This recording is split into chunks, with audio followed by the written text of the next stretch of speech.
कमला के पास जाकर उसका हाल पूछने लगते हैं। क्या हुआ बहन, तुम्हारी गर्भवती अवस्था में इतनी बुरी हालत कैसे? तुम रो क्यों रही हो? तुम डरो मत, हम तुम्हें कोई नुकसान नहीं पहुंचाएंगे। तुम शांत होकर सब बताओ कि हुआ क्या है। मैं कमला हूँ, मैं गांव के दूसरे इलाके से आई हूँ। 2 महीने पहले ही मेरे पति की मौत हुई है। मुझे गांव के लोग मनहूस मानते हैं क्योंकि मैं विधवा हूँ और गर्भवती भी। वहाँ के लोग मुझे खाने के लिए कुछ बेचने के लिए भी तैयार नहीं, जिससे मेरा गुजारा नहीं हो रहा था।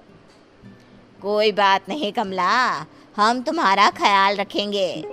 किन्नर लोग कमला को एक खाली घर में रहने के लिए जगह दे देते हैं और उसकी देखभाल भी करते हैं।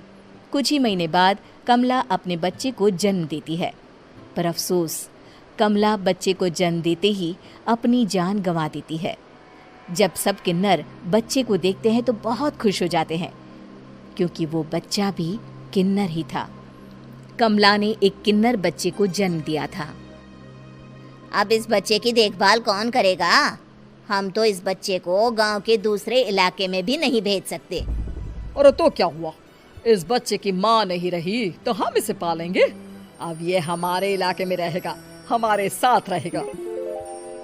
फिर वो किन्नर उस किन्नर बच्चे को गोद ले लेते हैं, उसका नामकरण कराते हैं। उस किन्नर बच्चे का नाम शक्ति रखा जाता है। देखते ही देखते शक्ति बड़ी होने लगती है।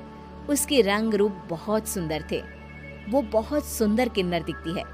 एक दिन शक्ति एक किन्नर से पूछती है, माँ जी सुनिए ना, ये गांव के दूसरे इलाके में भी तो लोग रहते हैं, तो हम वहाँ क्यों नहीं जाते? हम उनसे अलग क्यों रहते हैं? शक्ति, क्योंकि वो लोग हमारे जैसे नहीं, वो लोग हमें पसंद नहीं करते, इसीलिए हम उनसे अलग रहते हैं। क्यों? वो हमें क्यों पसंद नहीं करते? मुझे एक बार उस इलाके में जाना है, मैं एक बार वहाँ जाकर घूम कर आऊं। शक्ति, खबरदार, जो तू उस इलाके में कभी भी गई तो अपनी जान नहीं गंवाना चाहती तो उस इलाके में कभी कदम भी नहीं रखेगी, समझी? इतना कहकर वो किन्नर वहां से चली जाती है। शक्ति उस किन्नर की बात सुनकर बहुत रोती है। माँ जी ऐसा कैसे कह सकती है? उन्होंने इतनी सी बात के लिए मुझे इतना डांटा। अब तो मैं उस इलाके में जरूर जाऊंगी। फिर एक दिन शक्ति गांव के दूसरे इलाके में चुपके से जाती है। ये लोग तो हमारे जैसे ही इंसान हैं, तो ये हमसे नफरत क्यों करते हैं? जब शक्ति उस इलाके में पहुंचती है तो गांव के सारे आदमी उसके रूप से मोहित हो जाते हैं।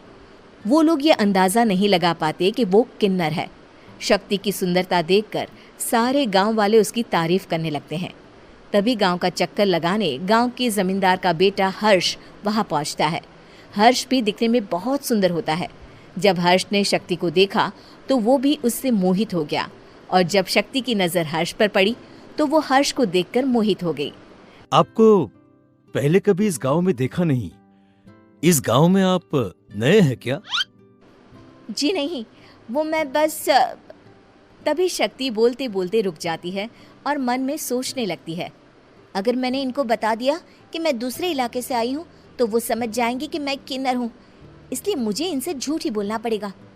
शक्ति हर्ष को कहती है, जी हाँ, मैं इस गांव में नई आई हूँ, यहाँ अकेली रहती हूँ।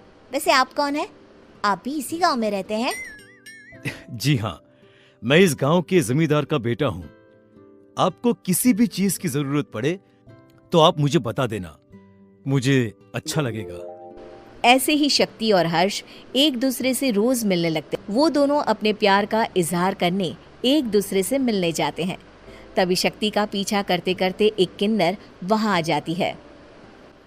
शक्ति, मैं तुमसे बहुत प्यार करता हूँ। मैं तुमसे शादी करना चाहता हूँ। क्या तुम मुझसे शादी करोगी? हाँ हर्ष, मैं तुमसे शादी करूंगी, पर मैं तुमको अपने बारे में एक सच्चाई बताना चाहती हूँ जो मैंने तुमसे छुपा कर रखी है। तभी उनके बीच में ही वो किन्नर आ जाती है। शक्ति, तेरी हिम्मत कैसे हुई ऐसा करने की? वो किन्नर शक्ति को खींचकर गांव के जमींदार के पास ले जाती है। हर्ष भी वहां शक्ति को बचाने के लिए पहुंच जाता है।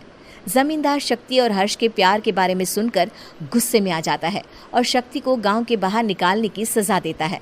शक्ति ये बात सहन नहीं कर पाती और कुएं में कूदकर अपनी जान दे देती है। जमींदार हर्ष की शादी गांव की एक लड़की से करवा देता है, पर हर्ष इस शादी से खुश नहीं होता। शक्ति अपना बदला लेने के लिए मरने के बाद किन्नर चुड़ैल बन जाती है। अब मैं इन गांव वालों को नहीं छोड़ूंगी, अब इनसे मैं अपने प्यार का बदला लूंगी। किन्नर चुड़ैल गांव वालों को परेशान करना शुरू कर देती है। एक बार वो रात को गांव के खेतों में पहुंच जाती है और वहां आग लगा देती है। सारी फसल जल के राख हो जाती है। जब एक आदमी रात को उठकर देखता है कि खेत में आग लग गई है तो वो वहां पहुंच जाता है। वो देखता है कि खेतों के बीचों बीच एक किन्नर चुड़ैल खड़ी है और वहां खड़े होकर ताली बजा रही है। गांव वाला किन्नर चुड़ैल को देखकर बेहोश हो जाता है। जब सुबह उस आदमी को होश आता है तो वो सीधा जमींदार के पास जाता है।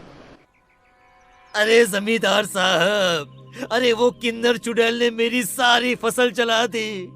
अब मैं क्या करूंगा, क्या होगा मेरा? जमींदार चुड़ैल किन्नर का नाम सुनते ही सब कुछ समझ जाता है। अब वो बहुत डर जाता है। उसी रात को जब जमींदार डर के मारे अपने कमरे में सो नहीं पाता, तभी वहां अचानक से किन्नर चुड़ैल आ जाती है। किन्नर चुड़ैल जोर जोर से जमींदार के आगे खड़ी होकर हंसने लगती है और ताली बजाने लगती है। जमींदार उस डरावनी किन्नर चुड़ैल को देखकर बहुत डर जाता है।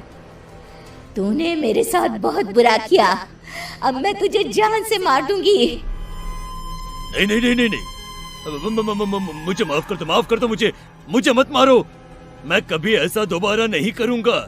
अब तुम जो बोलोगी वही मैं करूंगा।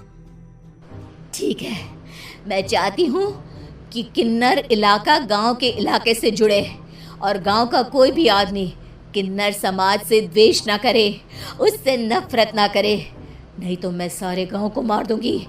और तुम गांव में एक नया कानून बनाओ कि अगर किसी ने भी किन्नर समाज को हानि पहुंचाने की कोशिश भी करी